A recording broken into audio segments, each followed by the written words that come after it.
artística, e aí eu descobri essa mulher maravilhosa que é a Tarsila, e eu estou realmente pesquisando e cada vez achando mais coisas interessantes. Então, hoje, assim, é um ensaio, é um pontapé inicial do que eu estou começando a pesquisar sobre arte modernista, sobre a Tarsila e a relação da história modernista com o Brasil. Gente, olha, se vocês deram uma olhadinha rápida no Google, vocês já devem ter achado maravilhas, porque eu sou uma pessoa assim, ó, eu não gosto muito de trabalhar, mas de estudar eu gosto demais, né? Eu adoro estudar, então estou sempre pesquisando coisas, sempre buscando novidades. E a gente acha assim que está descobrindo a pólvora e já que já encontrou os links interessantíssimos. Então, é um mundo farto, esse nosso mundo da pesquisa. E direito está em qualquer lugar. Aonde a gente for pesquisar, a gente vai encontrar o direito. Então, agora eu vou tentar colocar aqui uma apresentação inicial só para dar um esqueminha da nossa conversa. Vamos ver se vai dar certo.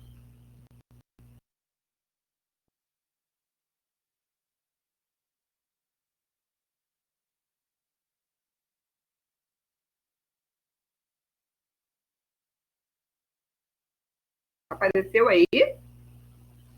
Não? Tá aparecendo aqui, mas não está se mexendo, né? Tá, não, mas apareceu. Apareceu. Vamos ver.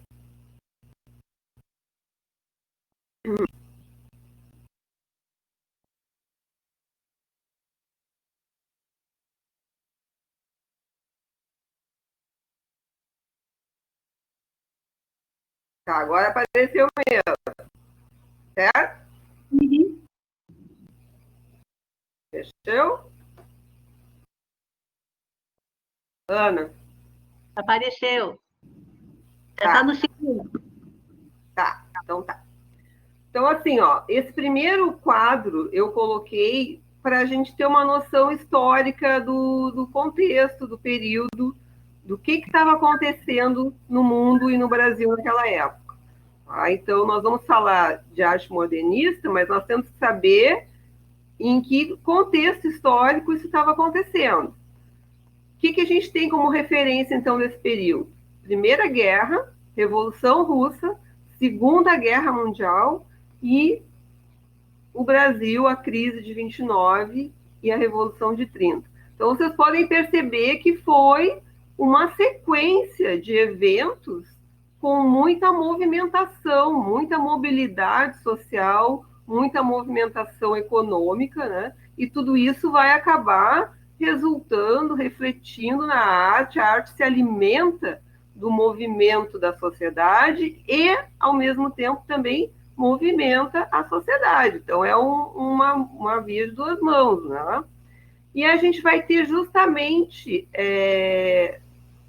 esse ideário modernista pautado pelas questões que envolvem o mundo, que é a Revolução Russa, que é a Primeira Guerra Mundial, que é a crise do café no Brasil, que vai afetar justamente a Anitta Malfatti, que tinha...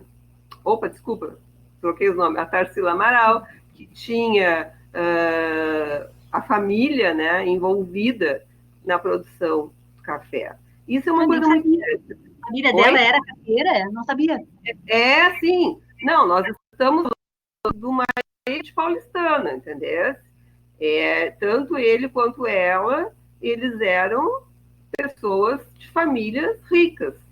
Né? E eles vão representar certos ideais que não teriam muito a ver com o que a gente chama de elite econômica.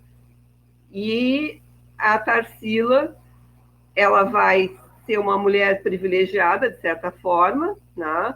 Porque ela vai ter uma família que, naquela época, vai alimentar o estudo né? E uma mulher estudar naquela época não era algo tão comum assim. Então, aqui a gente vê a imagem da Tarsila e vê a pintura Abapuru, que é o quadro mais conhecido dela, mais famoso, que foi o quadro que ela presenteou o Oswald de aniversário, e acabou se tornando a chave de todo o movimento modernista, porque o manifesto que ele fez, o Manifesto Antropófago, vai ter como mote esse presente da Anitta. Então, vocês observem a tela ali, o que nos chama a atenção? Aí vem aquela coisa, né? Meu Deus, mas isso é uma coisa horrorosa, como é que alguém pode chamar isso de arte, né? O que é isso? Que nariz é esse? Que pé é esse? Que mão é essa? Só que a gente tem que sempre pensar como é que funciona a expressão artística dentro de um contexto, dentro das relações daquela época. O que está simbolizando, segundo as leituras, os intérpretes que fizeram dessa obra? Está simbolizando o Brasil, tanto pelas cores, quanto pelo sol, né, um país tropical, e possivelmente uma representação. Aí há uma polêmica, né, que falam que seria uma representação dela mesma. Ela estaria se representando nessa obra. E o nome da obra, né, Oru, é uma palavra de origem nativa, de origem indígena, que vai significar o homem que come. E aí vem a coisa do antropófago, né? O manifesto, que eu deixei para vocês, tem umas coisas assinaladas que foi que eu escolhi, e está a obra ali no meio. Só para chamar a atenção, para quem não viu o cartaz, né? No cartaz que está desse bate-papo, tem o link para essas duas obras que a Silvia está nos trazendo. Não, tem o link para a segunda classe, que ainda não apareceu, tu vai mostrar mais adiante, e o link para cá, para o manifesto. Isso. Não. Socorro. Foi para mais. Vamos de novo.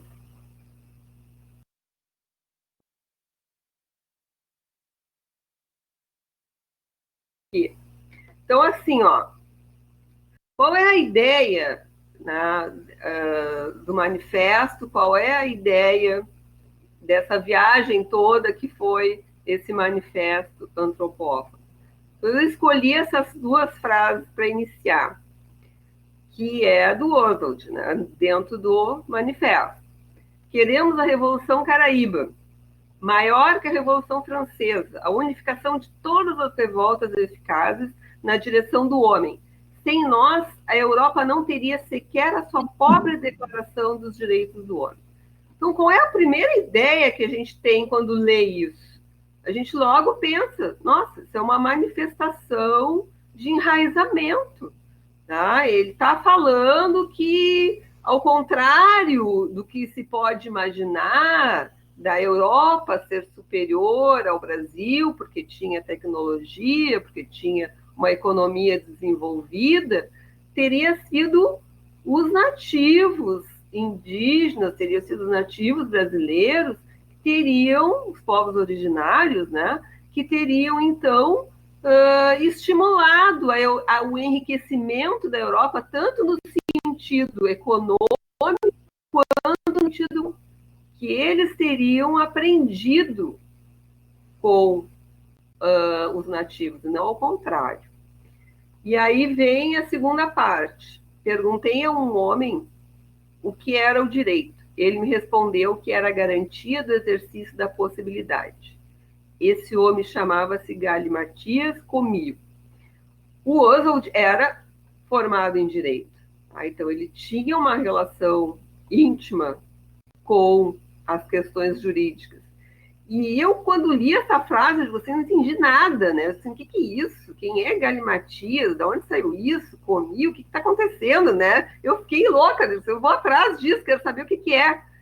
Aí eu descobri que essa expressão Galimatias, esse nome, na verdade, pode ter sido uma má tradução, pode ter sido uma tentativa de usar o latim por um jurista ou por um padre e ter acabado nessa frase.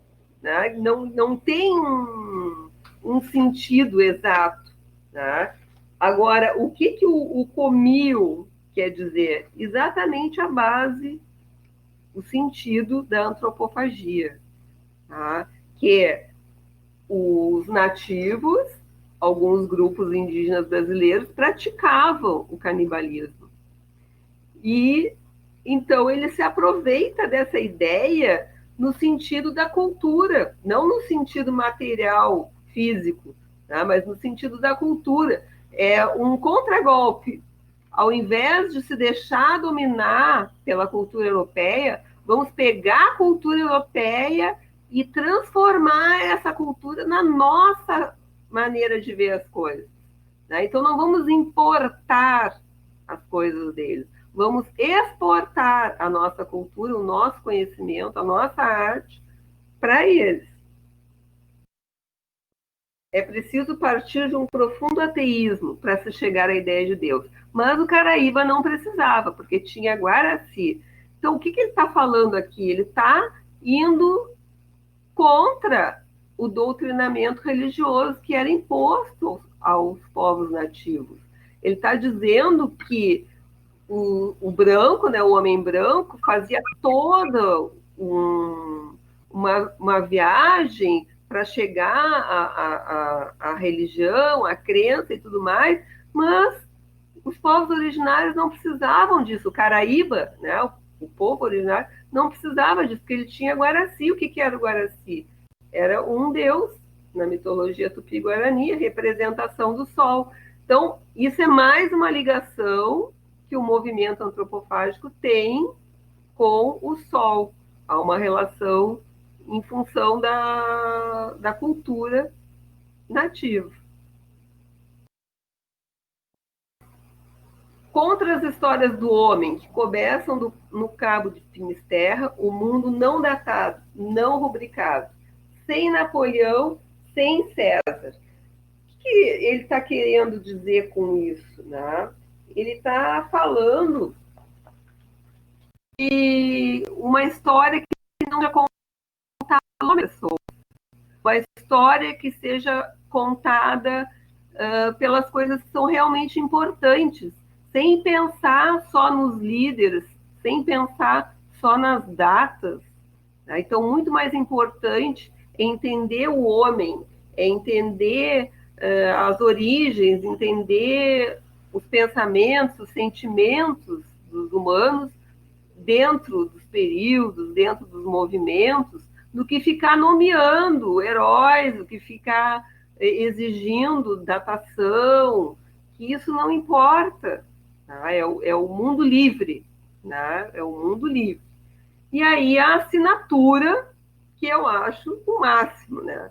Ele coloca o lugar em Piratininga, ano 374 da deglutição do bispo Sardinha. Então, aí, realmente, assim, ó, desprezando toda e completamente a doutrinação religiosa dos nativos, né? E mostrando, mais uma vez, do que se trata o manifesto. E aqui a obra, que foi por causa dessa obra que eu cheguei no movimento modernista. Como eu trabalho com infância e juventude, eu fui buscar alguma referência artística que mostrasse o trabalho, né, em relação à infância e à juventude. E achei essa obra, que é chamada Segunda Classe, uma obra da Tarsila. E essa obra, ela, segundo as informações que eu colhi, ela tem uma relação com a questão dos trabalhadores que vinham de outros países para o Brasil. Então, são os imigrantes que chegam com todas as suas famílias, sem a menor condição. Aí vem toda uma representação, né, da fisionomia, que são muito semelhantes, quase iguais. Vem a questão dos pés descalços, porque a gente sabe que sapatos era uma coisa que poucos tinham acesso a bens de consumo. E ali, denotando escrito, né, segunda classe, para dizer o quê? Para dizer que essas pessoas, elas não estão no topo da sociedade, né? Elas são pessoas consideradas inferiores, consideradas de segunda classe. E quando eu estudei para minha pesquisa a questão do trabalho, a gente lê muito que foi feita toda uma preparação da sociedade pós-abolição da escravidão, para que as pessoas começassem a ver o trabalho com outros olhos, começassem a ver o trabalhador com outros olhos, porque até então era tido como algo inferior o exercício do trabalho. E era necessário que, com o processo de urbanização, essa concepção fosse alterada de alguma forma. As pessoas precisavam querer trabalhar. E isso, depois, mais adiante, que é o período que eu estudei, que é o período de Getúlio Vargas, então isso vai ficar muito exposto, isso vai ficar muito claro. Vai ter músicas em função do trabalho, vai ter Hora do Brasil, em função do trabalhador, na rádio.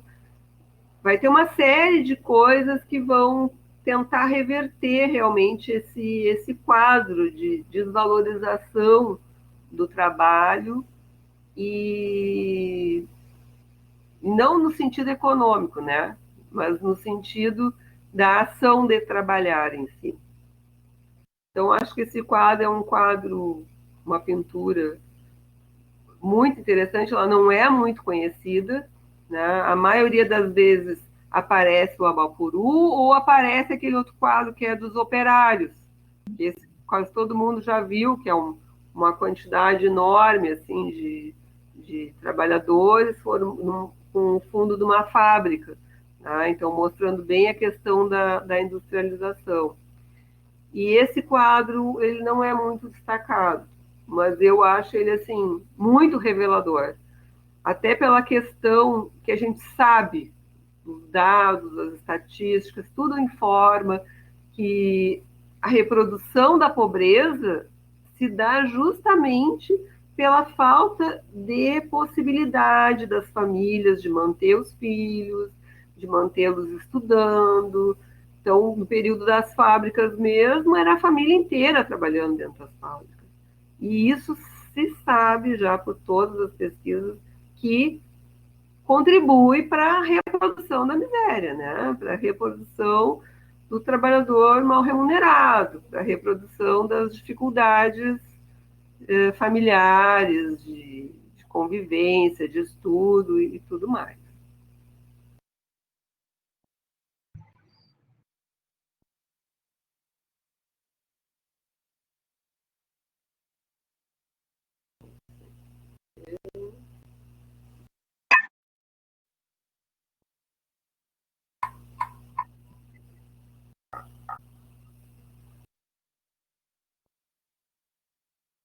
Bom, não sei se vocês querem falar alguma coisa. Eu estou aqui te ouvindo. Ah, sim, eu estou aqui te ouvindo. Tem que ter um bate-papo, né? Então, eu estava pensando, Silvia, te ouvindo, eu queria propor uma fala tua que, que se referisse a essa potencialidade que a arte tem, como tu nos apresentou, para entender direito, especificamente, no teu caso, claro que direito do trabalho, mas de qualquer forma essa potencialidade, né, de misturar a arte com conhecimento, não vou nem falar científico, mas com conhecimento acadêmico. E tu tem aquela tua escrita que ainda não foi publicada, mas que tu trabalhou com aquele filme dos 12 anos de escravidão. Uhum. Agora tu está nos trazendo a Tarsila. Então, como é que isso funciona na tua cabeça como historiadora e como jurista? Então. Lembrando que a gente está falando do pessoal do primeiro ano, né? Hã? Lembrando Não, que a gente está falando para o pessoal do primeiro ano. Isso. sim, claro. Não, assim, ó.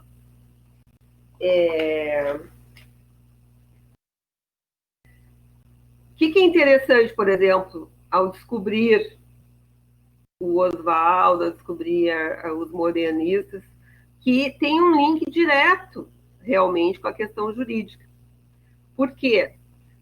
Para eles, a situação de colonização do Brasil foi uma grilagem. Tá? Eles defendem que foi uma grilagem. E justamente o movimento antropofágico, ele questiona duas coisas principais no direito. O direito autoral. Ai, tem uma frase maravilhosa dele. Onde é que está? Deixa eu ver se eu acho. Direito autoral e a propriedade sobre a posse. Não sabia! Não me diz! Eles questionam as duas coisas. Né? A primazia da propriedade sobre a posse? Ai, Silvia, como é que a gente não vai pensar de ti? Porque eles trabalham com, assim, claro que vai haver mudanças, vai haver divergências, né? Mas uma das ideias iniciais era trabalhar com o sentido do direito natural. Entendi. Então, quer dizer, por que achar que os colonizadores têm direito ao território conquistado, ao invés dos nativos que aqui estavam e que tinham a posse das terras? Deixa eu só entrar na... Porque o tratado fez isso, né? Claro. O documento feito pelo homem determinou isso. Mas não era essa não era a destinação natural da Terra. Deixa eu entrar rapidinho antes de tu achar a frase, só para falar para o pessoal do primeiro ano que na aula outra, acho que, sei lá, a gente trabalhou com a questão da Antígona, não chegamos nem a trabalhar muito com a Antígona, depois a gente vai retomar isso, mas a diferença entre o direito natural e o direito positivo, sim ou não? Gente, primeiro ano, sim, não, Ana, nem sei o que é, nem sei o que eu estou fazendo aqui, eu sei, me lembrei.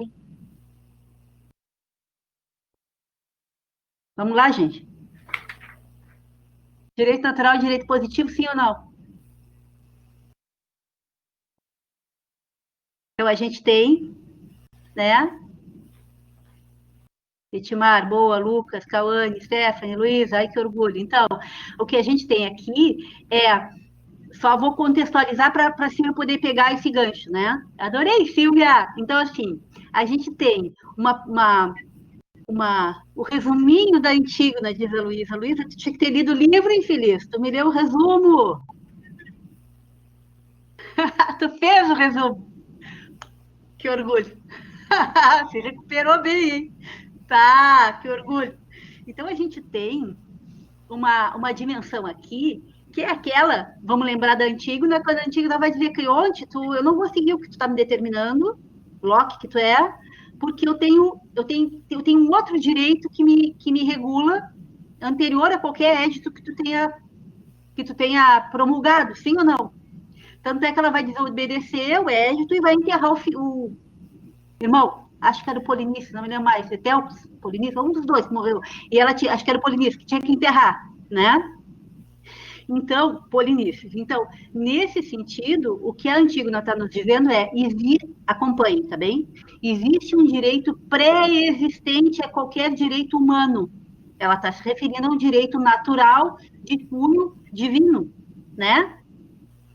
Tanto é que ela vai dizer, vou para o Hades, é para lá, que é com ele que eu vou ficar mais tempo do que com os vivos. Então, por isso que eu estou achando tri. E aí até aqui, sim ou não? Sim ou não?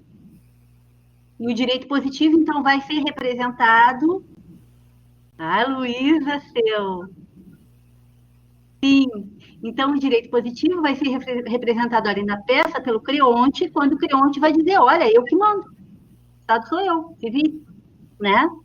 Então, nesse sentido, o que a gente tem ali na Antígona, e o que agora a gente vai citar a Silvia nos dizer, é uma colisão entre direito natural e direito positivo. Quando é um, quando é outro. Quem é o que vale mais nessa história, nessa briga? Para a Antígona, valia mais o direito natural vivo. E é uma baita pegada do poder vivo. Estou falando que tu está me com a pista que tu me deu, tá, Silvia? Tu me corrige. Sim, sim. Pegada do modernismo, porque no momento que eles dizem assim, ó, eu prefiro o direito natural ao direito positivo, vamos ver se eu sei entender, é a forma que eles têm a resistir. Eles até poderiam nem acreditar em Deus, nem em direito pré-existente, nem em direito oriundo da razão humana, mas é uma maneira de se apropriar de um discurso e ele dá resistência. Estou me fazendo entender? Sim ou não? Estão se apropriando de um discurso jurídico, um discurso para dizer, olha só, direito natural, ele é pré-existente. No momento em que eles se apropriam desse discurso, o que eles estão negando? O direito do conquistador, Três Marias e por aí vai. Vamos voltar para as origens, vamos voltar para o que é natural, vamos voltar para o que existia antes da conquista. E aí, Silvia, por que eu estou achando tão triste?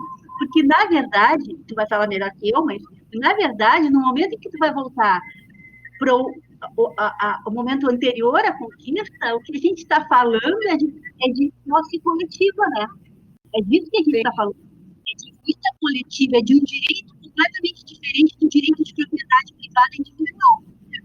Está se falando de um direito que havia, a gente vai ver depois isso no pluralismo jurídico, que havia um direito que vai ser muito mais pertencente àquela comunidade do que, na verdade, aquele direito nem foi importado, desculpem, né? Foi imposto pelo conquistador. É isso, Silvia? Estou louca. E assim, ó, e ele quer, era, na verdade, a intenção maior, né, deles, era provar que pode, não existe uma verdade, né, que pode, se a gente enxergar pelo outro ângulo, aquilo muda completamente de sentido. Então, que o direito é uma ilusão, né? É uma ilusão que ela é direcionada pelos interesses de quem faz o direito. Eu vou entrar. Eu não sei bem, compreendo quando tu fala que o modernismo pode enxergar o direito como uma ilusão, no sentido de que ele foi criado, é isso, né? De que ele foi constituído e pode ser reconstituído. Sim. Porque, na verdade, para ser ilusão, ele prende muita gente, né? E mata muita gente, né? Sim, sim. Então, sim. Mas o que ele fala assim, ó, que aquela comunidade já tinha toda a estrutura dela. Sem o direito europeu, ocidental.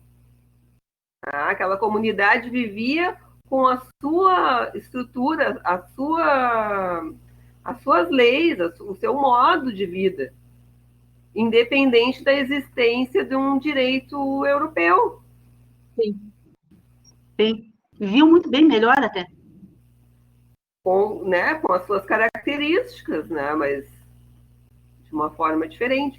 Agora, eu adorei essa coisa dele ir contra os direitos autorais, porque tem uma frase no livro dele que é justamente isso: o direito de ser produzido, reproduzido e distorcido. É uma coisa assim, entendeu? Ah, sim, não sabia. Nada disso eu sabia. O livro que ele escreveu dizia isso, né? Ali, ao invés de dizer direitos autorais para reprodução, não sei o que, não. Dizia que podia ser usado, desvirtuado, feito o que quiser. Que seria a ficha bibliográfica? Oi? O que seria a ficha bibliográfica do livro? No início do livro. Que Depois, incrível! claro, com o passar do tempo, isso aí teve que ser alterado e passou para dentro do livro, né? Como parte da Entendi. literatura. Mas, inicialmente, era assim. O Felipe tem uma fala que eu acho muito tricky. Ele diz que a gente sempre aprende nesses bate-papo, né? Eu tô aqui, ó, Não, aprendendo, mas filho. é ótimo. Vou aproveitar o gancho. Eu sou entusiasta do sistema operacional Linux. Não sei se alguém conhece ou usa. Sim, É tipo software livre e conversa muito com isso do direito de usar e reproduzir e inclusive desvirtuar botar aspas nisso, porque é filosófico dentro da comunidade de software livre que para te ter a liberdade mesmo com relação ao software, tu precisa ser capaz de olhar o código-fonte dele e alterar como tu quiser. Então, seria como uma relação até talvez com o livro, de que para te realmente ser antropofágico, tu tem que ser capaz de digerir ele. Tu não tem que só mastigar, tu tem que ser capaz de digerir e aí produzir algo novo, né? sim. E, Ai, tipo, vocês não estão achando que enfim, esses dois, a gente se deu ter esses dois com a gente? Como são chiques, né? Estou acreditando em tudo que vocês estão dizendo.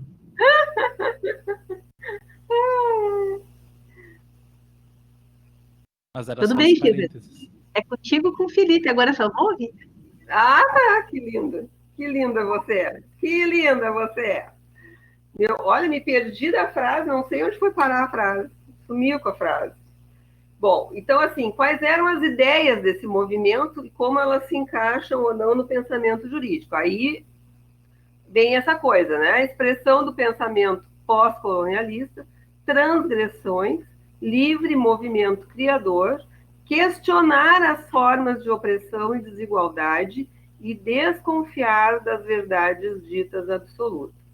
Então, por exemplo, um dos primeiros choques que eu tive quando eu fui pesquisar na história, que eu fui pesquisar processos judiciais de 1945 a 50, nas primeiras aulas que eu tive, me disseram assim: oh, vamos estudar fontes históricas. Isso é fonte, aquilo é fonte. Não sei o que é fonte. E essas fontes são verdades? Não são verdades? Como é que fica isso? E eu, né? Pô, sou da pessoa do direito, né? Olha, o que está no processo é realidade. Pode não ser verdade, mas é realidade. E aí vem aquela frase que a gente escuta durante o curso todo: o que não está nos autos não está no mundo. Só explica a frase para eles que eles são os pobres bichos. O que não está nos autos não está no mundo. Eu não vou dizer a frase em latim, porque sei lá se eu vou errar a pronúncia desse troço. Tá? O que quer dizer? Que para ser considerado parte do processo, tem que estar informado dentro do processo. Tem que estar na petição, tem que estar nas provas, não pode estar fora daquele processo para ser considerado elemento de julgamento. Quando o juiz vai lá fazer a sentença, ele vai pegar o processo e vai analisar tudo que está ali. Se vocês escreverem uma coisa, dando a entender outra, isso aí não vai acontecer. Ah, Silvia, porque o Naum é o melhor. Ele já... Queria te dizer que o Naum já está até formado, nem sei o que ele está fazendo aqui nesse primeiro ano. Naum, vai-te embora, criatura. Passa ali no guichê, pega teu diploma, vai-te embora. Né? E então, assim, ó, isso. Quando... Oi? Deixa eu fazer a conexão. Tá me ouvindo? Tô. Ontem, a gente também teve um bate-papo que foi e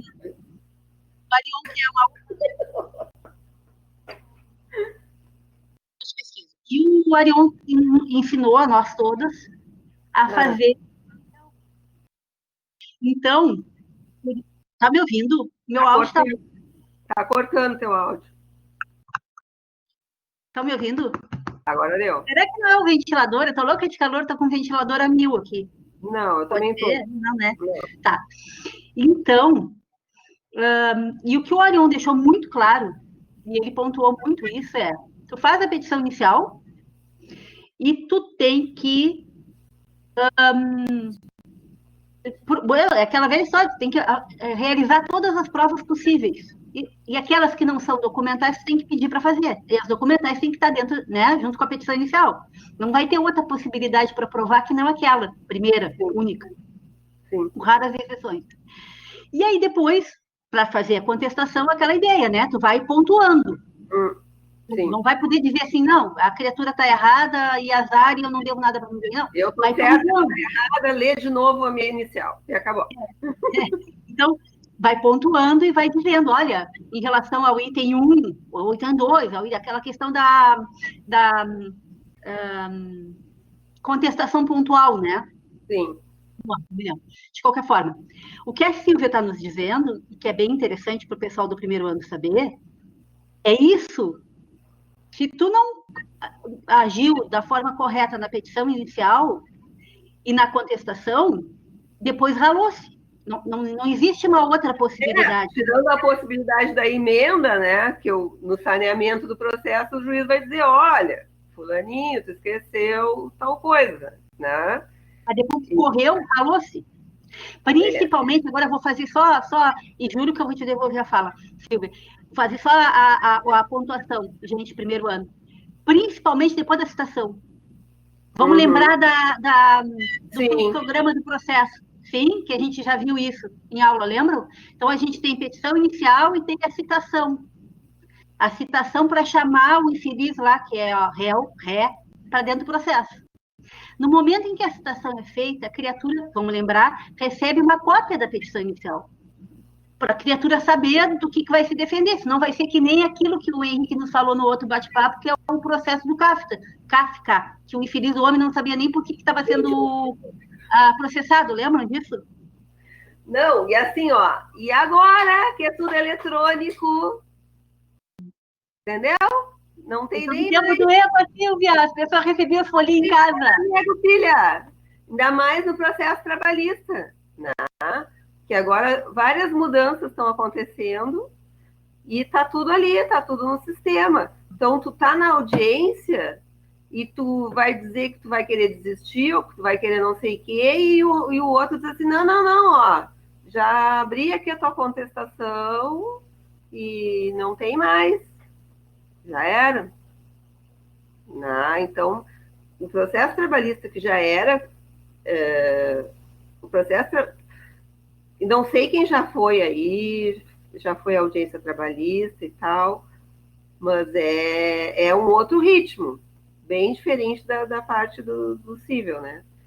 É muito mais acelerado, tu chega lá e o troço é corrido. Tem que estar prontinho, tem que estar tudo muito certinho, porque tu mal respira e o juiz já diz, então, doutora, vamos adiante. E eles não dão arrego mesmo. Não dão arrego. E aí agora tem toda essa questão de que tá tudo muito bem organizado, porque também tu não pode arriscar o teu cliente acabar tendo que pagar honorários de sucumbência para a empresa. Aí é o seguinte, Corre esse risco. Então, eu estou fazendo agora uma especialização e o que eles mais estão dizendo assim, olha, na dúvida, separa os pedidos. Faz um processo com aquela parte que tu tem certeza que vai vencer, que vai ganhar, que vai proceder, e deixa o resto separado. Não faz junto. Porque para não correr o risco de ter uma sucumbência. De tudo, o valor total da causa. Ou de uma parte, entendeu? Dentro de um processo. Então, tu quer ganhar horas extras e quer reivindicar, sei lá, gerência, comissão, uma coisa. Separa. Num processo, tu pede só horas extras. Aí deixa aquele processo rolar, tem 2 anos, né? deixa aquele processo rolar, depois, quando já tiver sentença, abre outro processo para pedir o resto, para ter chance de ser totalmente procedente num, ou até tu pegar embasamento com aquele ali, pegar provas para juntar no outro, de repente. Então, tá bem complicado esse período de transição, assim. Tá bem... É bem legal, porque o Henrique Bobade? Sim, Silvia, não. Conhece o Henrique Bobade? O Henrique vai vir agora no semestre que vem. Até me falei para o Felipe, eu invento as coisas, depois é que eu conto o Felipe. Vai vir, Felipe, olha que tri, no semestre que vem, e vai abrir, vai fazer a gente acompanhar com ele um processo direto que legal. Ele vai mostrar como é que está funcionando passo por passo. Que legal. Vai ser um bate-papo para fevereiro ou março, eu acho. Eu invento as coisas, ele tem que correr atrás. Muito bom, muito bom, muito bom. E assim, e aí outras coisas super interessantes que eu descobri também. Que esse ideário modernista, antropofágico, ele se espalhou por diversas coisas na sociedade. Então, música, né? Caetano Veloso, Sem Lenço, Sem Documento, aquela alegria, alegria. Como você é ignorante, eu não sabia nada disso, Silvio.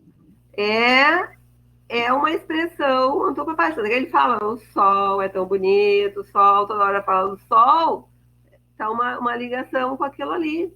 E no final da música, eu até tenho a música aqui, mas acho que o áudio vai ficar tão ruim que não sei se vale a pena colocar. No final da música fica uma pergunta, né? Por que não? Por que não? Por que não? Os Mutantes também, até eu coloquei na tua time lá. Os Mutantes também, Pânia Circense, totalmente antropofágico. Totalmente. Gente, eu sou de uma ignorância cavalar, não sabia nada disso. E mais, pasme, a própria criação, idealização da capital em Brasília também foi um reflexo dessa nacionalidade, dessa de interioridade. Eu tenho uma memória qualquer, que eu não sei se está correta, Silvia, me corrige, mas que, inclusive,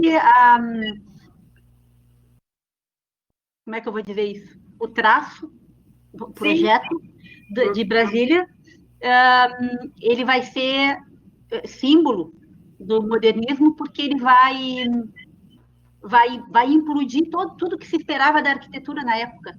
É isso? E aí, olha a loucura que é o fato de Brasília ser um X, que é um avião, né? E ser interpretado também como um X, porque o X que marca a posse. Marca o quê? A posse. A posse. Não me diz. E tem tudo a ver com a questão. Silvia, vejam se a gente não pode se apaixonar por essa mulher é tudo, gente. Começa a desbravar a coisa e vai longe. Vai longe, longe, longe, longe.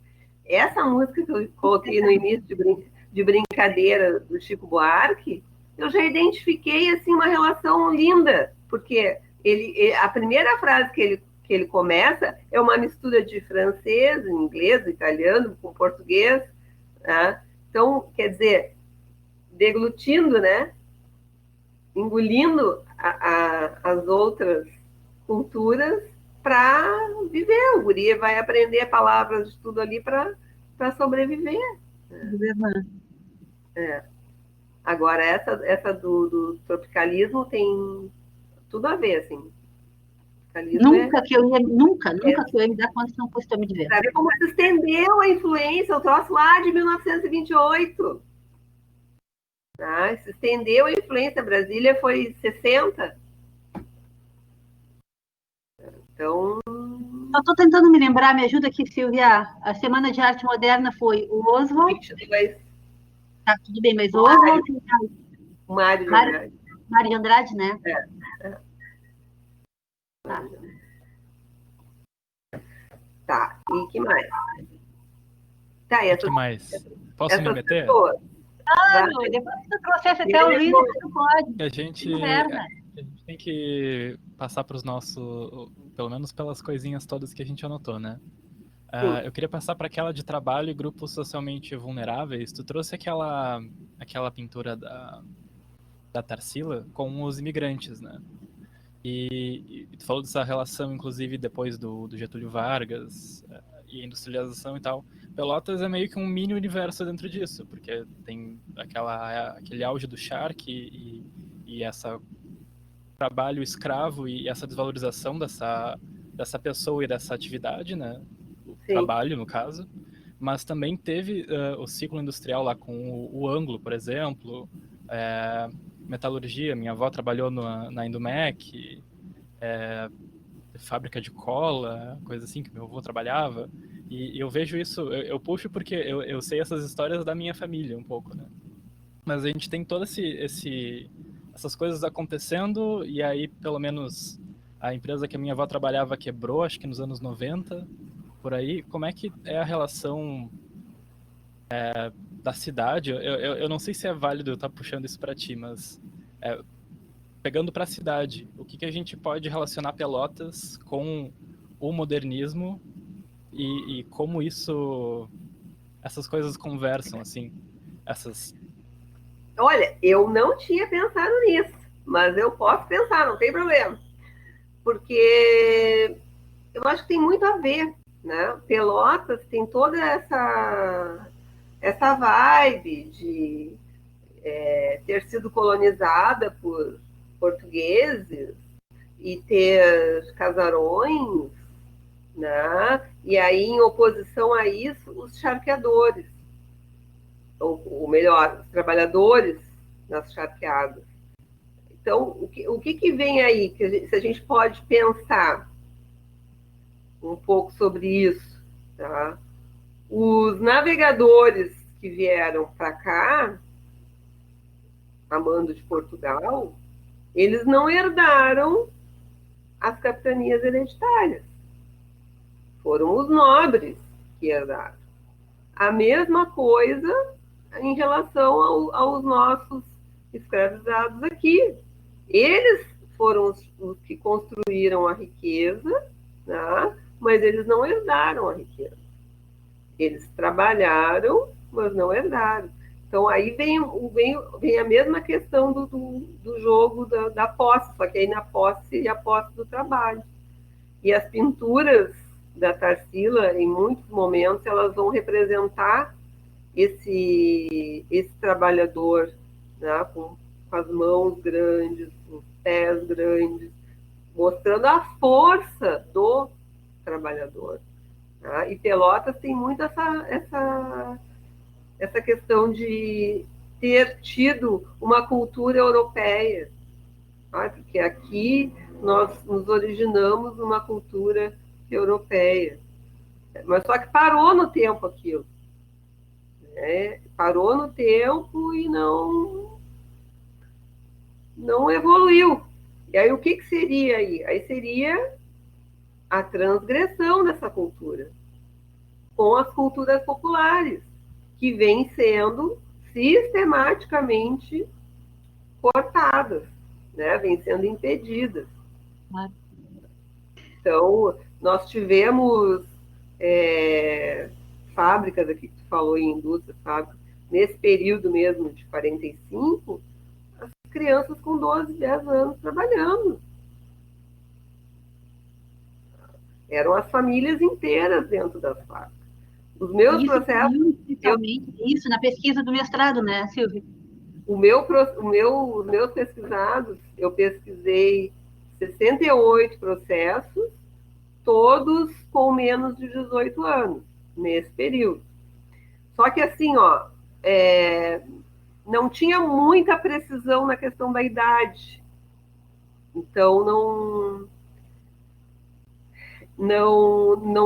não tive como fazer uma estatística disso, tá? Porque alguns só constam que eles são menores, que era o termo que usavam, né? Menor, trabalhador menor, assistido pelo seu pai. assistido pela sua mãe, pelo seu irmão, pelo seu tio.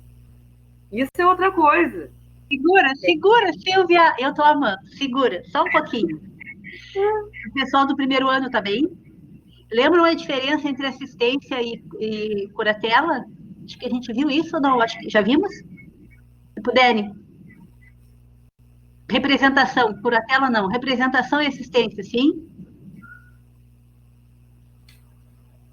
Pô, Naum, tu não sabe? Formado, advogado, não vai saber? É foda. Desculpa falar. Vamos lembrar que... Destacando, né, que não tinha muitos advogados presentes. Eram sempre os próprios jovens que... Gente, aqui, ó, lembrem da Jade, que tem 17 anos. Faz 80, o Lucas sempre diz que faz 84 anos na primeira semana de aula. Não, a Jade, gente. Vamos lembrar da Jade. Isso, da viagem, ela tinha que viajar, precisou ter alguma criatura, que eram os pais, lembram? Hogwarts, isso mesmo. Então, ali, como ela tinha 17 anos, ela era assistida. Não é assim? Não, curatela é para totoca, não. Curatela é para totoca, né? Então, tinha que viajar. Se a criatura tivesse menos de 16 anos, ela seria o quê, gente? Não responde, Silvia. Eu tô quieto. Se tivesse menos de 16 anos. 17 e 18 anos, 16 e 17 anos, relativamente incapaz, tá bem? É foda. Os caras vêm querer responder pelas crianças, ninguém merece. Tá. Representada, Lucas. Sim ou não? Ela não seria representada, lembram? Então, o que a Silvia está nos dizendo é que como eram adolescentes, provavelmente naquela época 21, né, Silvia? Não, era até 18. Era até 18? E justiça do trabalho diferente? Até 18. Então, talvez tivessem 16 anos, talvez tivessem 17, 20 anos. Ao invés de representado, eles seriam assistidos. É isso? Eles eram assistidos, era obrigatório, né? Não poderia seguir o processo se eles não tivessem com o familiar assistindo. Inclusive, aconteceu situação assim. E também aconteceu situação do trabalhador fazer 18 anos durante o processo e aí ele mesmo. É só as pessoas podiam trabalhar, mas não podiam entrar na justiça por conta própria. Não, pior, né? Pior. As pessoas não podiam fazer parte do sindicato. Não podiam fazer parte do sindicato? Não. Mesmo trabalhadores? Menores de 18 anos, não. Mas, ao mesmo tempo, era permitido que trabalhassem, desde que assistidos. E, gente, o Brasil não é para iniciante. O Brasil não é para iniciante. A gente tem que pensar que era o início, né, da questão trabalhista, assim, era bem primórdios mesmo, né?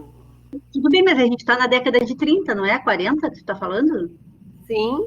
Então, a gente está em plena questão de imigração, a gente está lá na Itália com toda uma função dos sindicatos. Não é? Tô louca.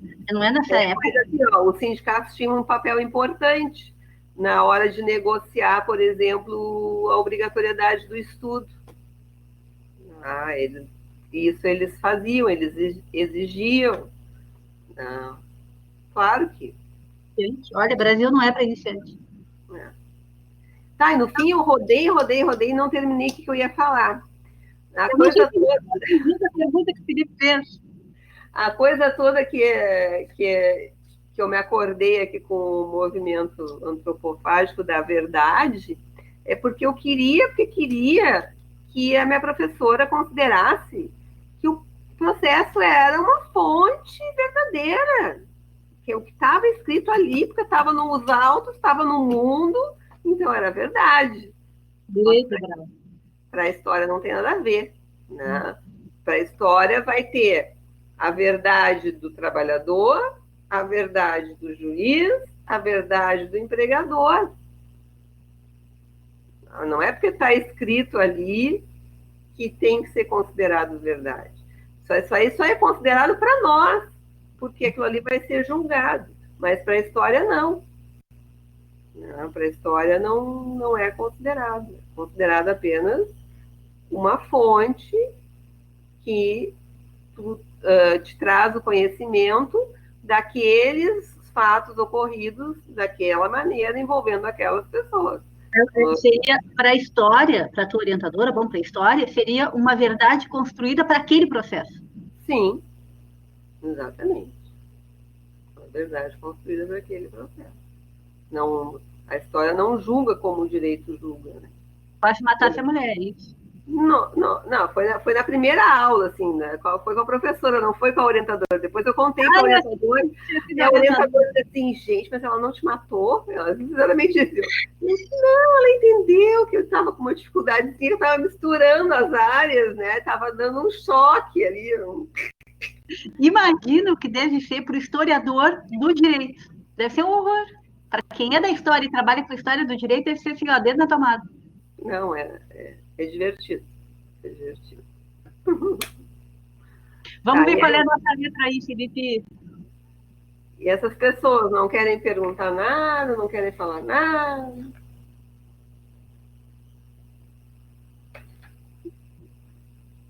Seria disputar, vamos ver o Naum aqui, ó.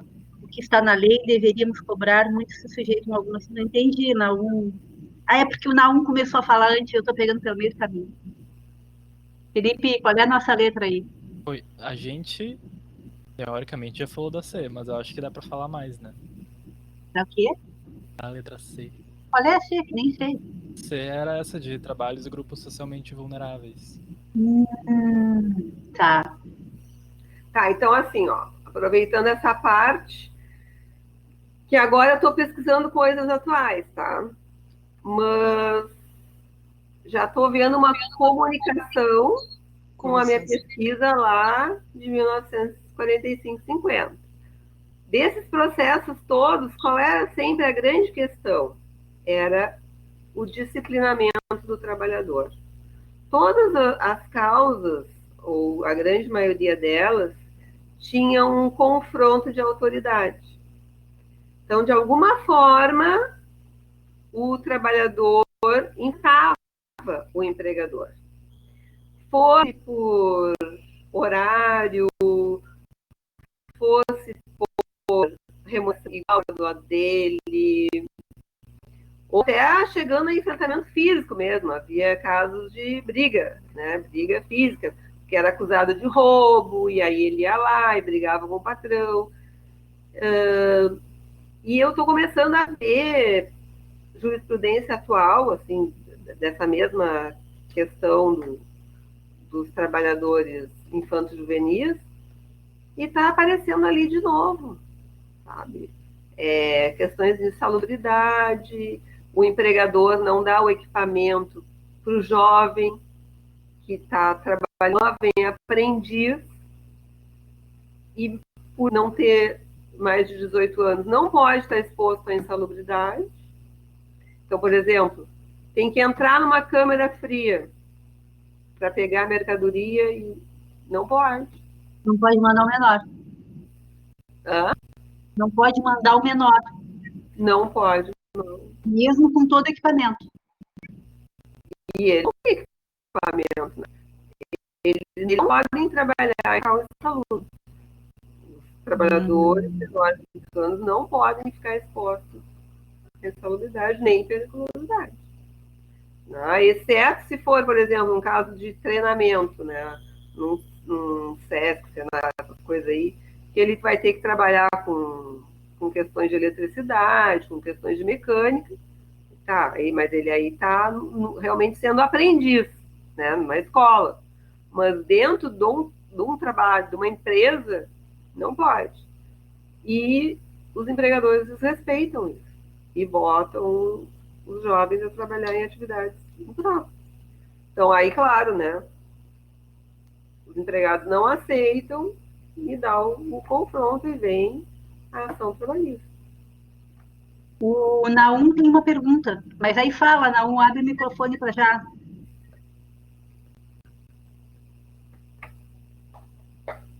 Boa noite. Desculpa qualquer coisa aqui, o pessoal está em obra aqui no apartamento na volta. Nós estávamos falando com o pessoal mais em cima no chat ali, em questão, eu acho que pode variar de todos os modos, né? Mas eu acho que a gente levou mais para uma situação, tipo, sei lá, eu vou levar para o lado mais para a questão do estágio, né? A gente sabe que a questão do estágio que o funcionário fazer ali tem várias regras, né? Da parte assim que eu vi bastante problema, um estagiário de direito mesmo que vai atuar como estagiário de direito, ele não pode atuar como recepcionista, né? Aquela área da recepção ele não pode fazer. A gente sabe que isso, né, em tese não pode, mas acontece muito. Então seria uma questão mais ou menos assim. A gente sabe que não pode fazer inúmeras práticas do estágio, o pessoal aceita por ter que fazer estágio, né? E não tem, por mais que a instituição diga, fulaninho, não pode fazer o estágio desde que não faça na recepção, tem que fazer dentro da tua área, da área, no nosso caso, do direito.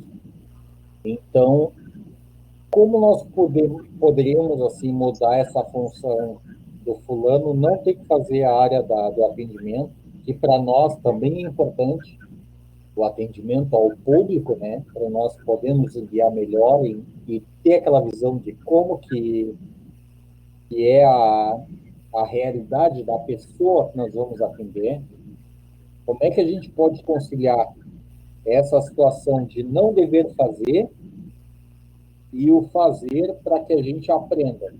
Essa é a questão. Pois é, aí é complicado, né? Eu já advoguei para empregador e para empregado. E aí eles, às vezes acontece assim, mas a gente acertou dessa forma. Bom, existe uma lei, né? A lei dá os limites. Então, tem que estar dentro daqueles limites, porque se não tiver naqueles limites, vai correr o risco. A grande maioria corre o risco. Porque, como eles mesmos dizem, os empregadores, de cada 10, 2 entram na justiça. Então, eles correm o risco. Agora, se dentro do estágio isso aí for tratado como alguma pedagogia, for considerado alguma pedagogia, não sei. Porque as pessoas esquecem, na verdade, Silvia, que é o que tu está nos dizendo, elas esquecem que quando está se trabalhando com a questão do estágio, tu tem que ter algum tipo de pedagogia jurídica aí, né? Pois é. Eu estou falando jurídica por causa da área da gente aqui, que é o direito, mas algum tipo de pedagogia tu tem que ter, ou então não é estágio. Então é trabalho mal remunerado, Sim. né? Ficam levando e trazendo papel. Exato, vai tirar xerox no Ficam estagiando de office boy. Isso. Aí não adianta, né? É complicado. Tá bem. E mais? Vamos ver quem mais tem alguma coisa para perguntar. Eu seria mais fazer uma relação, isso que ele falou é como se fosse um acúmulo de função sem estar prescrito ou ter um objetivo bem claro, assim. E isso até vi que bombou mais um pouco no ano passado com os supermercados aqui em Pelotas. Eu vi isso de acúmulo de função, até teve uma questão jurídica dos supermercados serem proibidos de colocar uma pessoa que te atende no caixa, empacotar, tinha algo assim, que até tinha dado bastante polêmica. Eu me lembrei isso no momento que o não falou, eu lembrei assim dessa relação. Eu não estou atualizada com a lei desses estágios, tá? Não estou atualizada, porque se houve alguma modificação e tal. Mas, como eu disse, certeza que é proibida é a questão da periculosidade, né, e da insalubridade. Isso não pode, né, porque trabalhador com menos de 18 anos não pode desempenhar esse tipo de tarefa. Aí não há o que fazer. Agora, essas outras coisas, se não está expressamente proibida, pode fazer uma ficha de avaliação e incluir aquilo ali. Olha, comunicação com o público. Ele está sendo ensinado, está sendo avaliado para isso. Tá? Então, o que não está totalmente proibido ali na lei de estágio, que eu realmente confesso que eu não sei, atual, né? É o mecanismo de fazer, ter uma ficha de avaliação, porque nem isso fazem. Não tem uma ficha de avaliação. Tá, eu vou perguntar óbvio, Silvia, e como é que fica a fiscalização disso? A fiscalização só vai aparecer na hora que o trabalhador foi ingressar pedindo vínculo de emprego. Não existe nenhum tipo de controle, é isso? Está previsto e não é efetivo ou não existe? A não ser que haja uma denúncia para o Ministério do Trabalho. Trabalho, ou lá no Cine, alguma coisa assim, mas senão, não. Vai desembocar depois no processo. E aí vem, né? E desemboca. Eu já, muito tempo atrás, peguei. E aí realmente se desconstituiu o contrato de estágio e teve que reconhecer o vínculo e pagar tudo como tinha que ser. Gente, tá bem? Acontece. Tá, já são 8h15, o pessoal provavelmente tem aula de novo. De novo não, tem outra aula depois, né? Sim. A gente geralmente encerra com meio que um pedido de nos dê um norte em cima do que tu sabe, do que tu pesquisa, do que tu pensa, para o que a gente faz, porque é para juristas em formação. Só que aí talvez eu vou tentar te dar mais brecha para filosofar, já que trouxeram esse assunto com relação aos estágios. Como é que tu lida, especialmente no direito do trabalho, com o que é de fato com o direito ser essa coisa de dever ser? Como é que tu aconselha as pessoas com relação a essa aplicação do direito? Como é que os empregados têm garantido os direitos deles, se na prática essa relação é super assimétrica com o empregador? E aí também, claro, se tu puder, eu não vou ficar nem um pouco triste, trazer um pouco mais do modernismo ainda, de como ele nos influencia até hoje. Tá. Assim, ó.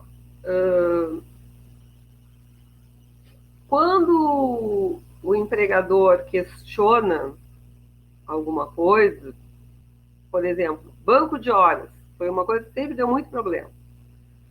Fulano, tu tem que ter isso reconhecido pelo sindicato. Se tu não tiver esse documento reconhecido pelo sindicato, teu banco de horas não vai valer de nada. Vamos dizer que seja isso, tá? E o empregado, ele tem que se interessar minimamente pelo contrato dele,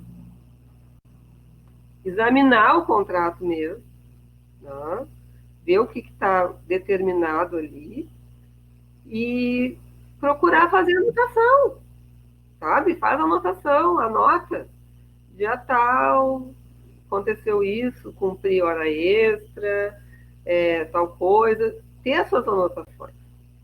Porque se chegar ao final do contrato e formarem um acordo entre eles, ótimo, perfeito. Senão ele vai ter as anotações para argumentar, né? Para orientar o advogado para que possa reivindicar o que ele precisa, né? Então, é isso aí. E, principalmente, o empregado, ele tem que cumprir com a sua parte, porque também acontece muito isso, né? Do cara trabalhar, mas não querer cumprir com a sua parte. E aí depois dá problema. Dá problema mesmo. Mas acho que é isso, assim, anotações. Anotações, internet tem tudo, Google tem tudo. né? Faz as suas anotações, dá uma pesquisada, vê ali. Se tiver sindicato pobre, dos sindicatos estão tudo falido, né? Se ainda tiver sindicato, vai no sindicato, tenta pegar uma orientação, se não, é depois. Tá, e o que era? Ah, do modernismo. Então, o modernismo, eu estou impressionada. Eu acho assim, ó, que quem é afim de pesquisar, de fazer pesquisa, gente, tem coisas maravilhosas. Vocês podem mergulhar nesse universo, ele é um universo fantástico. Toda essa parte, ele não faz uma xenofobia, é ao contrário, tá? Ele não é contra o estrangeiro, ele é a favor da apropriação crítica de toda a cultura que vem de fora. Por isso a deglutição. E transformar essa cultura, então, ao invés de ficar lá admirando os cubistas, os não sei o que, os surrealistas, vamos transformar isso na Brasil, mostrar para o estrangeiro que nós temos a nossa própria arte, nós temos a nossa própria cultura. E foi assim com o tropicalismo. Eu copiei uma coisa, me dá mais uns minutinhos. Já sei que são 8h20. Mas eu copiei uma coisa que eu queria compartilhar com vocês. Por quê? Vou ficar rápido. Ficar rápido, que daqui a pouco a Mari está entrando. Tudo isso. Não tá dando para te ouvir, Ana. Tá cortando. Ruim o som. Melhorou? Melhorou. Tá. Melhorou? Tá. Então, assim, ó, rapidamente. A pesquisa que eu fiz no doutorado, eu estava falando para o Felipe, as pessoas dizem assim, doutora, 2 anos e 3 meses, né, gente? Nem está valendo muito, mas tudo bem. Está valendo porque o título veio para do meu colo, então. Quem faz mais rápido não faz pior, minha filha. Ela tá diminuindo o doutorado porque ela é nerd e fez rápido. Então, a minha pesquisa no doutorado foi literalmente trabalhar, bater no argumento de que a posse tem que vir primeiro, tem que ser considerada de forma primeira que a propriedade. Por isso que eu estou apaixonada pelo que você falou, Silvia. Ou seja, vale mais, muito mais, a terra de quem trabalha do que quem a apropria, né? Para trabalhar com isso, eu trabalhei com os decoloniais. Então, os estudos decoloniais vão puxar essa questão, sendo que aqui na nossa turma do primeiro ano, todo mundo já passou por pelo menos um texto decolonial, porque eles tiveram que ler para uma avaliação, né?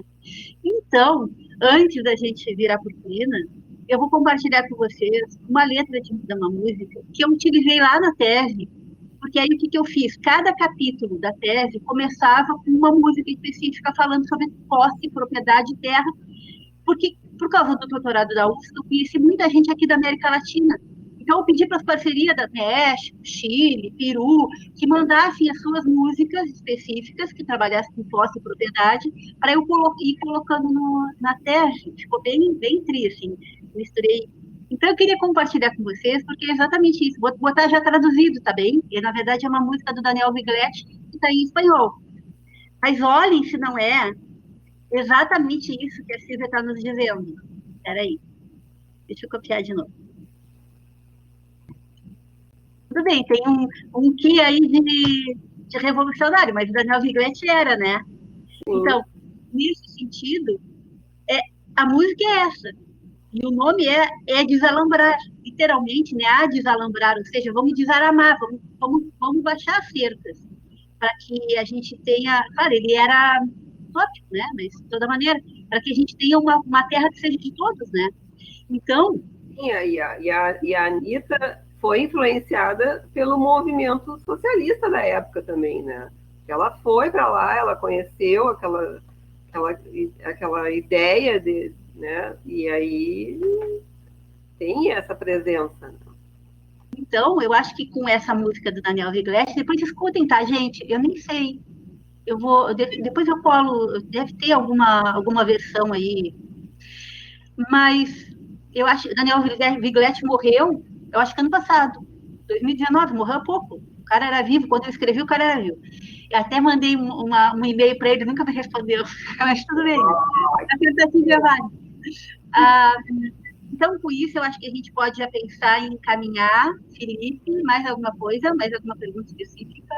Não, acho que encaminhar não, acho que a gente encerra mesmo. Não dá nem... Porque senão só não vai ter nem tempo de tomar uma água e fazer xixi no banheiro. Porque já é às 8h30 a segunda aula, né? É verdade, então a gente estava fechando na verdade, né?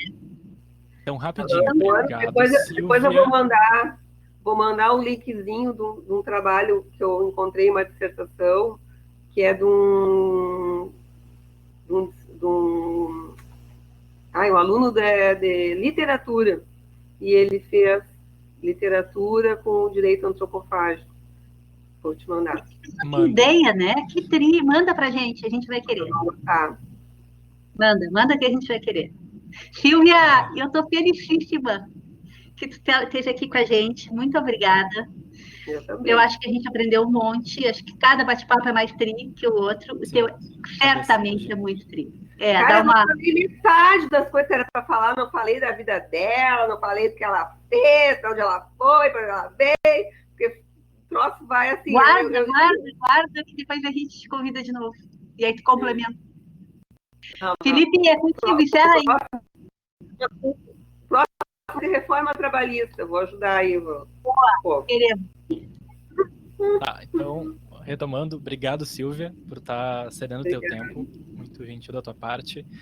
Foi muito legal a tua fala, realmente explodiu a cabeça, assim, porque é muito legal ver essa relação da arte com o direito, não como algo paralelo ou como algo comentando, mas sim como realmente construindo uma visão que acabou tendo.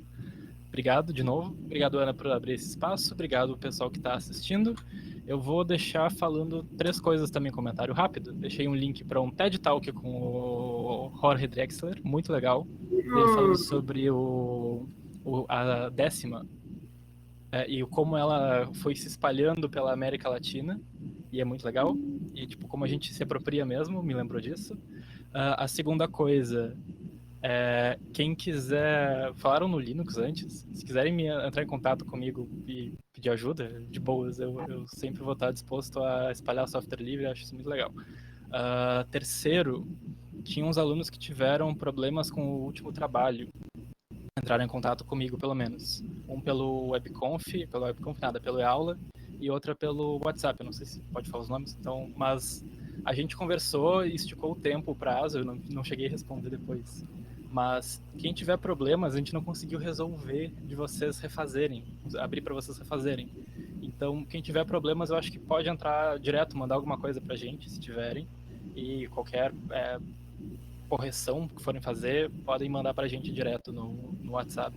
Ou até pelo aula, tá, gente? Só para não ficarem prejudicados. É isso, obrigado. Boa noite. E se cuidem que a bandeira tá preta da Covid, sim. Em Pelotas? Ainda. Em Pelotas, em Bagé. Escutem a alegria. Olha aqui, ó. Escutem a alegria do Caetano depois. Para quem não conhece, pelo amor de Deus, né? O mínimo que você tem que fazer é ouvir alegria. Gente, muito obrigada, tá? Beijão. Quem bem.